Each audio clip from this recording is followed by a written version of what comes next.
Frances is a proud San Diego native, and how do I know that? Not only because she wrote it here, because I went to school with her. So we've known each other for a long time. She's highly motivated, mission-driven, she's dedicated, and she's got more than 20 years experience in the nonprofit arena, which she's going to share with you tonight. She holds a bachelor's in communication, certified in nonprofit management, nonprofit governance, fundraising management, and is currently a candidate for her master's degree in just 5 weeks in nonprofit administration. So without further ado, let's welcome Frances Meda.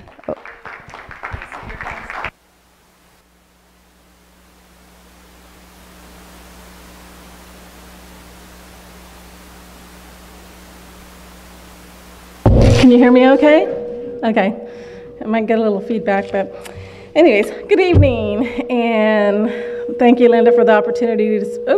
Linda, if you turn yours off. Turn your microphone off. It's on. Okay. You guys are patient, thank you. Let's see. Is that... Bear with us 1 sec. Okay. Yeah, I think Matt knows more about that subject than I do. Well, thank you for having me again, Linda. While we're getting ready, this is an encore presentation. I helped open her speaker series back in January. It was a lot of fun and got a lot of really good feedback, and I'm really excited that there's so many people that want to help the nonprofit sector. I personally am very passionate about it because I feel that there's a lot of gaps in what the governmental and private sectors are able to offer. So the nonprofit sector is a very needed and viable industry in our communities, in our country. If you haven't experienced or figured it out yet, there's a lot of nonprofits. There's over 1.7 million nonprofits in the United States alone. So they seem to be making a lot of leeway, but there's still a lot of work to be done. I guess I should use this. This is one of my favorite quotes. The purpose of life is not to be happy, it is to be useful, to be honorable, to be compassionate, to make some difference that you have lived and lived well. So I think anybody that gives their time and their service to others is very commendable and has a great amount of compassion in their hearts.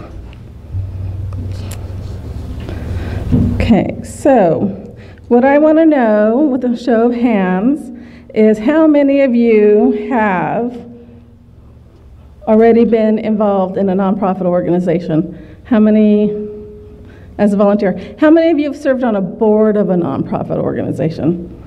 How many of you have been asked to serve on a board but still haven't been able to make that commitment? Yeah. Okay, I'm just trying to get a feel for the audience as we go through some of the things that we're going to talk about. These are some of the things that we'll be talking about today. And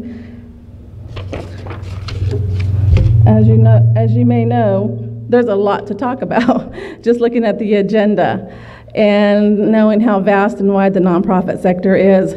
So what we're going to go through is something that may be a lot of information in a very short amount of time, so I don't want you to get overwhelmed by it, which is why this is one of my favorite quotes. A journey of 1,000 miles begins with a single step. So keep that in mind as we go through this information. Some of you have already begun your first step. Some of you may be thousands of steps into your journey in the nonprofit world and helping others, but we're all at different places. Some of the stuff that I am sharing might already be familiar to you, and some of it might be brand new to others. But what is important, I should also mention, is that even though you're going at your own pace, and some of you are learning as you go, and I've worked with founders and presidents that are just learning as you go, please don't overlook the need for professional assistance at some point. And that may look like lawyers, accountants, and consultants. Find mentors, find people that have already started nonprofits and been through what you need to go through, because it is a long journey and a lot of steps to be taken.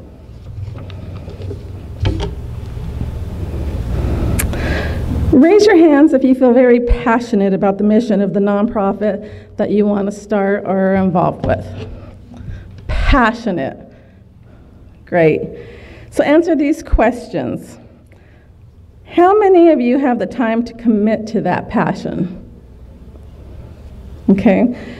You don't have to raise it, you don't have to show your hands, you can answer in your head. How many of you have the financial resources, either personally or through connections, to get your nonprofit off the ground and be sustainable?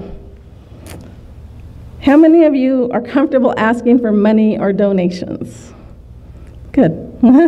I know Linda is. She's good for that. She's really good. She needs to give a workshop on how to do an ask. Okay. How many of you are organized and can complete administrative tasks? Good. How many of you feel your organization is or will be so meaningful and so compelling that it will be easy to get support from donors, volunteers, family members that not only want to help you start up the organization, but to sustain it? Great. How many of you are good at customer service and relationship building? Good. So I just wanted to give you a real picture of what's needed to start a nonprofit, because just like a for-profit, there's a lot of work that needs to be done. You have to really invest your time in building relationships. You have to do administrative tasks. You have to ask people. It's a charity, so you have to be comfortable asking people for help, whether that be in-kind donations or monetary donations, and of course monetary donations are preferred. So what I'm doing today is trying to give you a real picture of what the landscape looks like. I don't want to give any false impressions. I'm not going to say it's easy, and I'm not going to say everybody's going to fall in love with the same cause that you love, because there's over 1 million causes. There's over 1 million causes in our country, and I've worked with so many volunteers over the years. I've worked with thousands of volunteers. And some of them, they just don't understand when people don't fall in love with the same thing that they do. So let's talk about the cornerstone of a nonprofit organization. Oh, let me just go back. One of the reasons I put this picture, I'm sorry, I forgot to address it, is it's exciting when you're opening a business, a for-profit business or a nonprofit business. Very, very exciting. But it's also very sad if you can't manage that business, and if you can't take care of the fiduciary responsibility, the oversight of the personnel, of all the administrative and procedural work that needs to be done. But one of the main differences between for-profit and nonprofit is that people have become to lean on your services as a nonprofit, because you're filling that gap that we talked about. So if you can't sustain your nonprofit organization, it doesn't just mean that you or your shareholders are losing money. It means that people in society that have become dependent on your food distribution services or your literacy programs or your healthcare programs, they're going to feel the ramifications of your not being able to sustain your business, your nonprofit business. So it's really something that has to be taken to heart when you decide to do this. So the mission is the cornerstone of any nonprofit organization. And I gave you a handout, and it has an outline of how to create a mission, vision, and value statement. Y'all have it? So what's really important to know about the mission, vision, and values, especially the mission, is, again, it's the cornerstone. It's what creates your purpose, or what explains your purpose, your reason for being, your existence to your stakeholders, to everybody supporting your cause. But it also has to be explained to the U.S. government. When you fill out your forms for tax exemption or nonprofit status, you have to share with them your mission. And just because you write it on a piece of paper doesn't mean that you're automatically accepted for nonprofit or tax exempt status. You have to share and prove to them that you're serving the public good, because nonprofit organizations are public benefit corporations. So it should be a very well thought out mission, and that'll meet the criteria that the IRS would be looking for. And a good way to do that is to go online and look at other similar organizations. Most of them today have all their missions online. So go check out, see what they say, and don't plagiarize them, but get an idea. And then use this exercise that I gave you to help formulate your mission. How many of you know the mission of the organization that you support or are starting or have worked for by heart? How many hands? How many can say it? Three, okay. If you can't say it, it's too long. If you can't remember it, it's too long. It has to be very short, to the point, and succinct. And here's a checklist. It should meet, this is a very simple checklist developed by Board Source, and it's in your handouts as well. So when you're working with your board of directors, you might want to bring this to their attention and say, hey, does our mission statement meet these 4 criteria? Because if you can't explain your mission in a very succinct, short time frame to people, you're going to lose them. Okay. Next is vision. Is that me? No, okay. The vision is what the organization sees in the future, or how it affects the community if it should succeed in its mission. So what you need to do is work with your board, again, on creating your vision statements. And this would be your checklist to see if it meets all the criteria. I'll give you an example for a hunger agency, for instance. A hunger agency might have a mission to provide food to those in need, but their vision might be to end hunger in the community by the year 2016. So mission is why we exist, what we're doing. Vision is how we want to see our efforts affect the community by a certain amount of time. And these are very, very important concepts to get straight, because you're going to be dealing with trying to recruit board members, trying to recruit volunteers, trying to get donations. You have to be able to know your organization's mission, visions, and not only that, your values.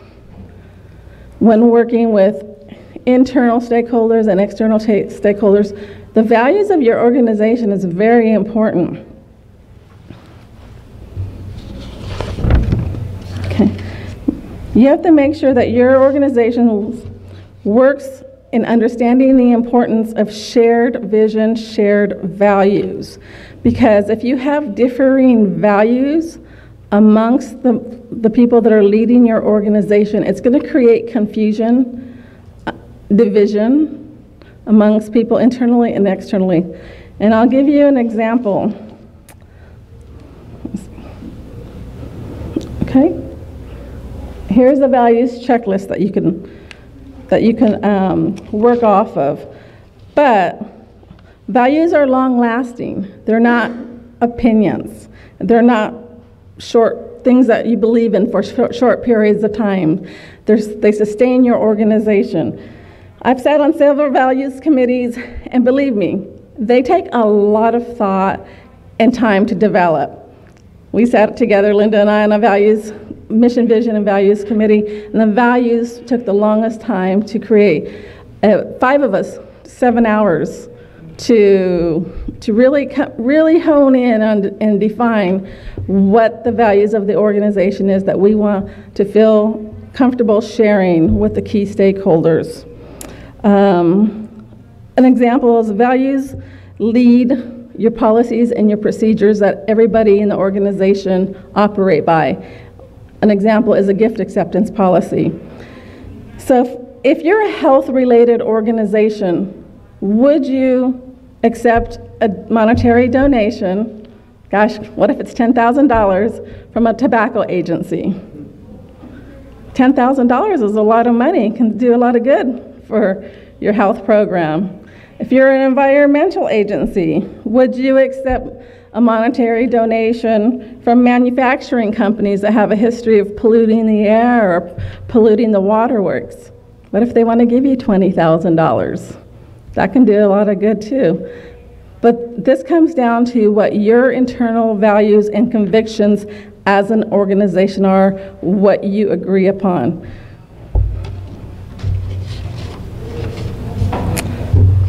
And you have the checklist.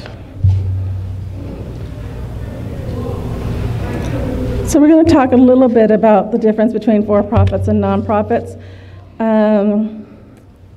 Pretty self-explanatory that for-profits are in business to make money for their owners, for their stakeholders, and their goal, the profit is the goal, and they have to pay taxes on those profits, right? Nonprofits, their goal is to serve the greater good, and because of that, they get certain tax benefits. It's a misnomer when they say nonprofit organization, because people say, well, you're not supposed to be making profits if you're a nonprofit. Why do they use that word? And a lot of people choose to use the word non-governmental organization. So sometimes you might hear NPO or NGO, but they're pretty much the same thing. But essentially, nonprofits do make a profit. They have to be reinvested in their programs and services. They cannot be distributed to I know, competing a little bit here. They cannot be redistributed to any kind of shareholders. So, but what I want you to know, even though there is a difference between for-profits and nonprofits, that the nonprofit world and the nonprofit sector is starting to become more complex, more competitive. It is adopting and mirroring a lot of corporate, okay, a lot of corporate best practices.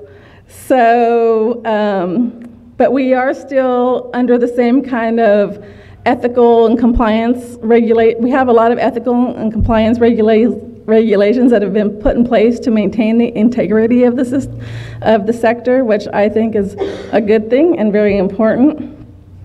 So here are some of the legal differences that are on the screen, but really where the biggest difference lies in the for-profit and nonprofit industries are how their success is measured. How many of you work for for-profit organizations that are always looking at their bottom revenues, income statements, cash flow statements, balance statements, always looking for their bottom line to be the measurement of their success? Any of you guys work for companies like that? Yeah. So even though fiduciary competence and responsibility is very, very important in the nonprofit sector, that's not the measurement of success. Their measurement of success is return on mission. That means they are measuring their outcomes and success about the quantity and the quality of service delivery that's being offered. Okay.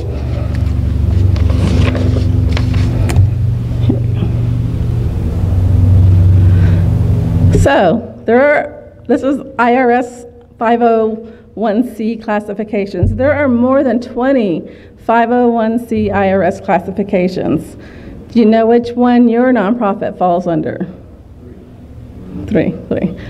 Most will fall under 3 because it's a charitable classification. It's for the poor, underserved populations that fall under this for the requirement.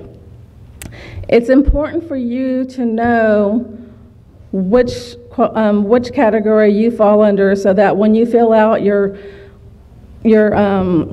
paperwork for the IRS that we're going to go over here in a few minutes, that you know which one you're applying for. However, don't be surprised if they change it on you, and I'll give you an example. I heard from a woman that I know that belongs to an organization that they filed for a 501c3 charitable status, tax exempt application. However, when they got their paperwork back, they were given 501c4 status. Now, 501c4 status doesn't have the same tax benefits as for the donors as a 501c3, because a 501c4 doesn't have the same charitable application. We were talking about it, and I said, I wonder why they gave that to you. How did you word your application? And in the wording of their application, they used verbiage such as, to ensure political justice, social change through advocacy and legislation, and there you go. You can't do advocacy and legislation, lobbying if you're a 501c3. So you can do it as a 501c4. So again, 501c3s, charitable, serve underserved populations. Your donors will get tax deductions for that. 501c4s can lobby, can support political campaigns. Their donors do not get tax deductions. So it's important for you to understand where you fall and what your goals are, if you want to do political lobbying or if you don't. Okay. So before starting a new organization, I've always felt this way. How many of you like reinventing the wheel? You want to start from scratch? I don't think most people do. This is where I get real about the subject of nonprofits. I, again, admire everybody in this room that really has a big heart for a cause that they're passionate about. But I don't want you reinventing the wheel and starting from scratch if you don't have to. So what I suggest are these things. Research. Be sure that there is a need for the type of charity that you want to start. Because how do you know? Go on the internet, go to talk to people. How do we know how many animal rescues there already are in San Diego? Because if there's 20 animal rescues in San Diego, there's 3 food banks, there's, all these free nonprofit healthcare clinics. They're all competing for the same corporate sponsorships, donations, knocking on the same doors. And if you decide to go forward, you need to know how you're unique from the rest of them offering the same services. So it's really important that you do your research and understand if there is a need for what you want to provide in the community that you want to provide it in. Because access is another thing. There might be 20 of one such type of nonprofit in San Diego, but access might be a problem for some people because not everybody has transportation, as we, come to take for granted, some of us, that we actually do. So bringing it to neighborhoods that don't have access, well, then you might be able to fulfill that niche. But do your research. Learn more about the service of the charity, of the interests that you provide. What's lacking, what works, what doesn't work, how can you impact and increase impact an existing charity by joining them, So what that means is go volunteer. Go volunteer for a charity that is in line with the services and the mission that you believe in, and maybe you don't have to start your own charity. Maybe they need more help. Maybe their programs, maybe you'll have a role in increasing their programs. You'll come up with fresh ideas for them. You'll start new programs for them. And that's one way of not reinventing the wheel either. Then there's also consider partnership opportunities with other nonprofits. Are there other nonprofits doing what you do that you can partner with and share resources? Because as we said, starting a nonprofit is just like starting a business, and you need resources. You need human resources, you need financial resources, you need intellectual capital, you need a lot. So sometimes people coming together to share resources is a solution. Another thing is maybe there's a national organization that's not here in San Diego or Vista or South Bay that you really, really believe in what they do and you like what they do, call that national organization and say, I like what you do. I'm interested in starting one of your chapters here in San Diego. How is that possible? Who do I talk to? National organizations love regional chapters. And then the foundation's already all set. So that's another thing that you can consider looking at. And the very last thing, ask yourself if you need to get paid. Who needs to make money to survive? So how will this endeavor of starting a nonprofit affect your lifestyle? You need to understand that, and also you need to understand that you're not the owner of this nonprofit organization, and we'll talk a little bit about that later when we talk about the board. But for most founders, they don't get paid for years. It's an endeavor of the heart. So basically, some founders are putting in many, many hours after their regular jobs, and they're doing it for free. And so are the board members. So it has to really, really be a labor of love. Let me see here. How many of you like paperwork? Oh, really? How many of you love paperwork? Oh, not one. Last time we got one person. She loved her paper. She raised her hand. Okay. So now you kind of get a glimpse of what the nonprofit sector in the United States looks like. It's just been a glimpse. Okay, but what's next? It's paperwork.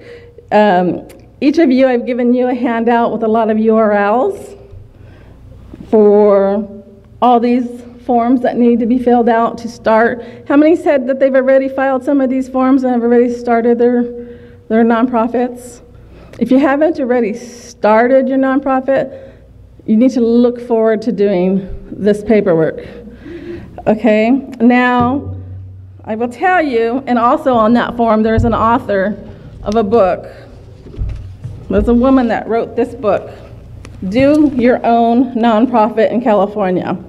It's a step-by-step how to do all these forms. Her estimate is it takes 100 hours to fill out these forms. That's her estimate. I don't know if she's just trying to get your business, because then she'll also, for fees of service, fill out all your forms for you too. But it's just a little heads up. That's why I asked earlier, do you mind administrative work? Because there is some involved.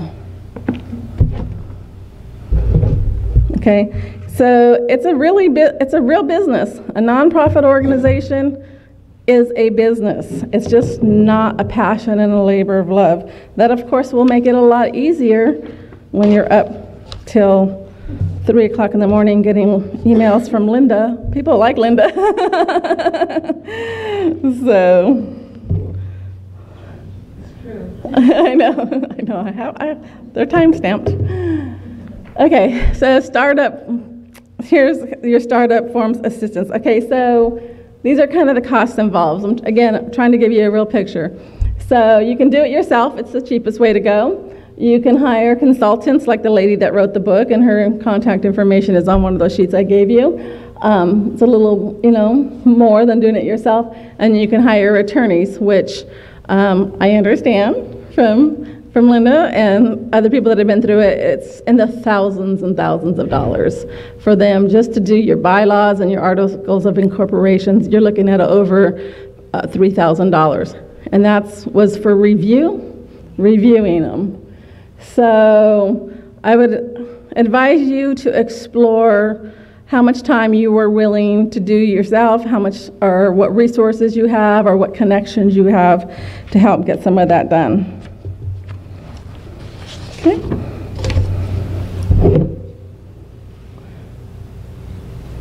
There's costs involved. Well, not only the cost of your time, because time is money, right? When you're doing all this, it's taking you away from your family, it's taking you away from your job and other ways to make money. But there's also hard costs. And so on that paper that I gave you, there are some costs next to each of the forms that are required to fill out.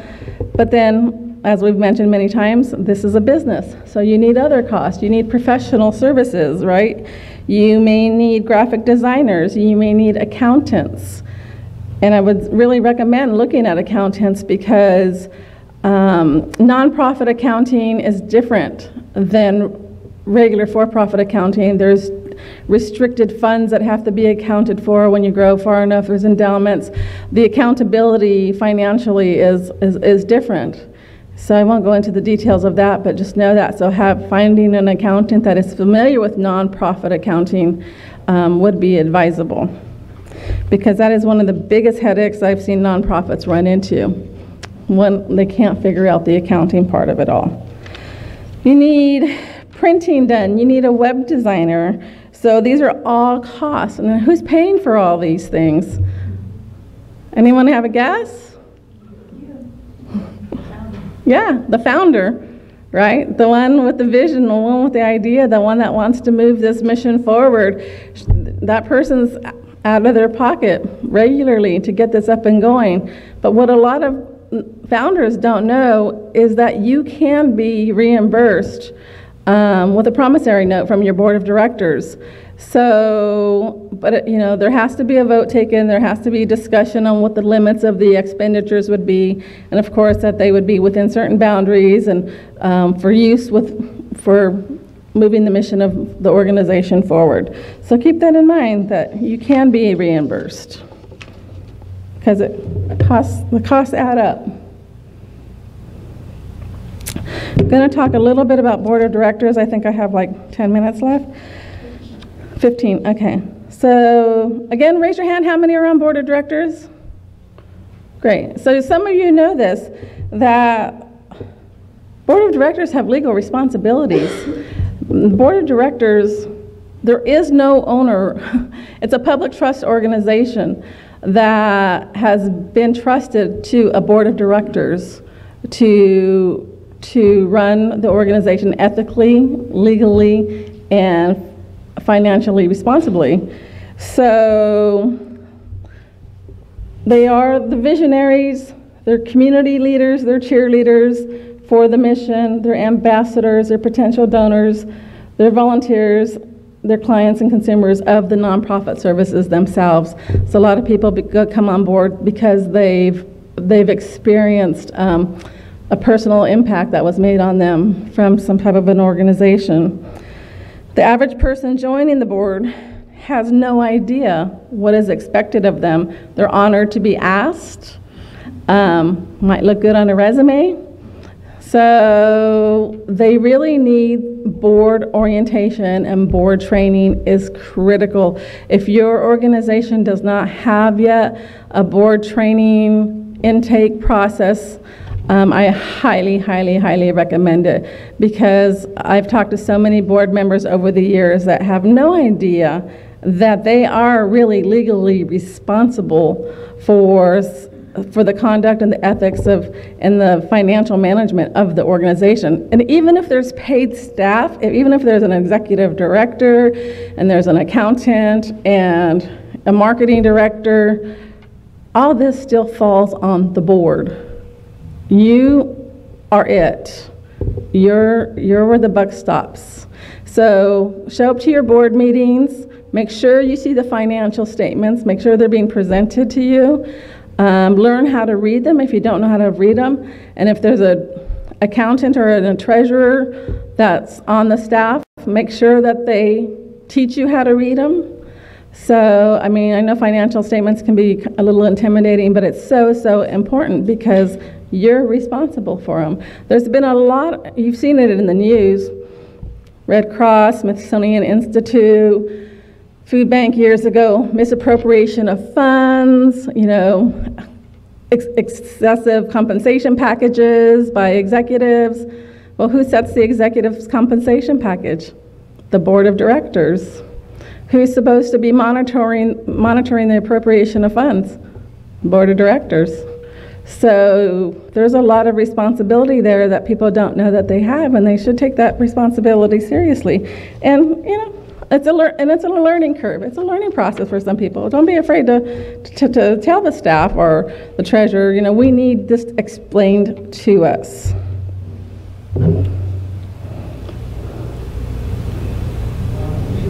These are the actual 3 legal standards of conduct for board members: duty of care, duty of loyalty, and duty of obedience. And basically what they come down to is you're going to put the best interest of the organization in front of your own to avoid conflict of interest. So it all narrows down to that. It doesn't mean you can't do business with an organization that you're a board on. There just has to be protocols in place. You have to go out to bid. Don't get on a board just so that you can, have an avenue for your particular product or services that you're in for-profit business for. I mean, if that organization, if that business can assist the nonprofit, great. But keep it all above board and ethical. Still have to go out to bid. Still have to disclose and get a vote from the whole board if you're going to use another board member's services. So, what are the minimum requirements for a board in the state of California? You're going to be surprised. 3 positions is the minimum requirements: the president, the secretary, and the treasurer. And one person can hold 2 of those positions. So that makes it really, really easy, because you can manage your board a lot easier. I mean, when you're a founder, select your board very, very carefully. These are personalities you're going to have to manage. And don't forget, in the long run, their votes are what happens. So there's different ideas and philosophies. The smaller your board, they're easier to manage, but then the less people there are to do the work. Because when you're starting off, you need to be a working board. And your board needs to understand they're a working board. They need to roll up their sleeves, and they're going to be the ones doing the marketing, the outreach, the program management, until you can afford to pay for staff. So, again, choose your board members wisely. Have people with diverse backgrounds and skills that they could bring to the organization. Oh, and give, get, or go. I guess I should cover that really. Does everybody know what give, get, or go means? So when you ask people to become part of your board, it's a strategic decision on who to ask. It's who's going to be able to give their time, roll up their sleeves and do stuff, or who's going to be able to have the finances to give to support the organization. If they can't financially give themselves, who can they get? Who are their circle of influences? Is it financial circle of influences? Is it in-kind donation circle of influences? If they can't give and if they can't get, what value do they have on your board? So then it might be time to go, right? So, and you can, usually create like an annual nominating board intake process. And we are winding down. Sustainability, sustainability, sustainability. Who wants to go through all the work of starting a nonprofit, blood, sweat, and tears for first 2-3 years, and then you're done by year 3? Who wants to do that? Nobody, right? So you have to be strategic, and you have to plan. You have to plan, and you have to think sustainability the whole way. Don't start what you can't finish. Or if you can't finish it because circumstances in life change, make sure that there's people in place that share this mission and these values with you and that will be willing to take it on, because so much work has already been invested in it, right? Another really, really good reason to really concentrate on sustainability in your infrastructure and your financial solvency is donor acquisition. Savvy donors do a lot of research these days. If they have a lot of money to give, first of all, donors are going to go to places that they have some kind of connection with.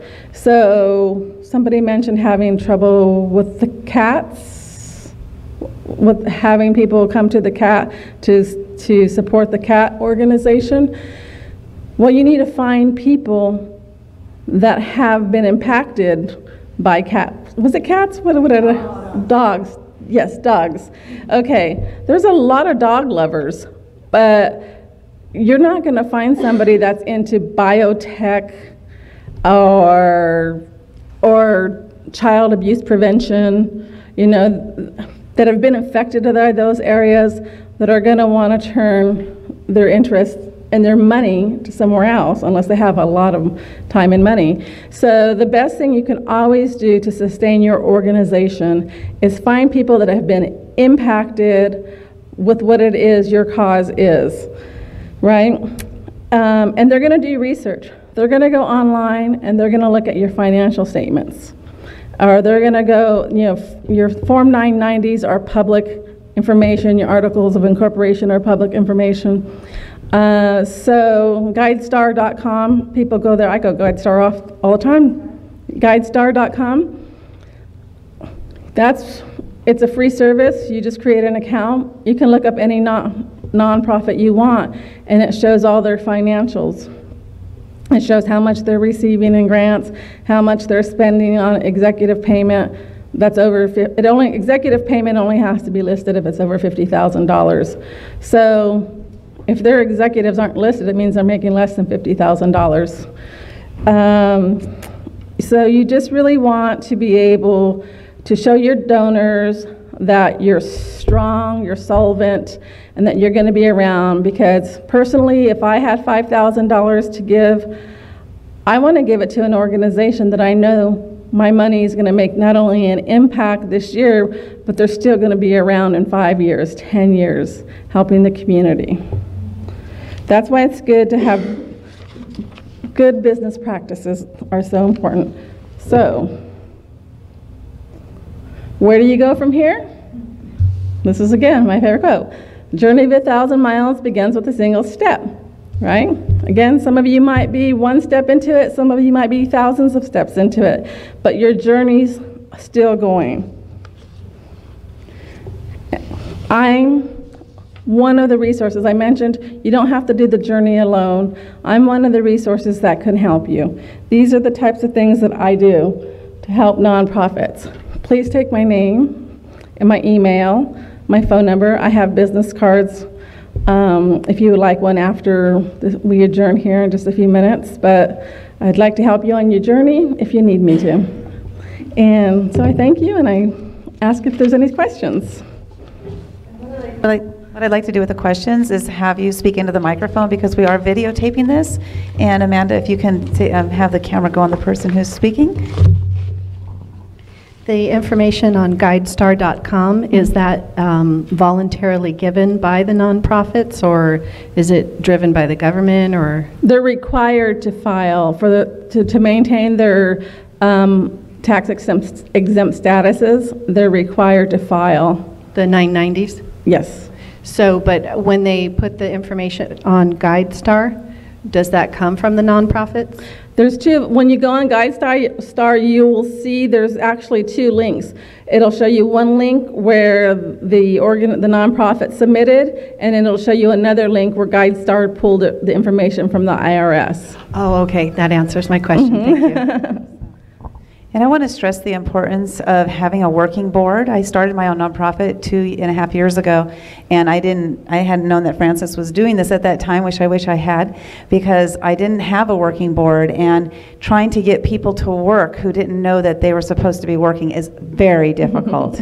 So make sure you know who you're looking up. It's really important. Like she said, give, get, or go. I mean, it is a business. You're running a business here, so it's not all about having your friends with you.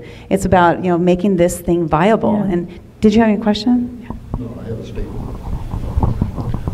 For any of those of you who are not familiar with it, the San Diego Business Journal has a book called The Book of List. You ever heard of it? Yes. It is huge. It has the name of the company, the CEO, the CFO, what they donate to, which will save you a lot of time and effort, and also through the San Diego Futures Foundation in Point Loma. They are a great, great resource. Yeah. Thank you. The San Diego Business Journal is the first one, and the San Diego Futures Foundation is the other one. San Diego Futures Foundation? Yeah, Yeah, yeah, Futures Foundation. yeah. And you can go in there and sit down at their computer, and you can look for whatever you want to look for. Thank you for that resource. Did anybody have any other questions for Francis?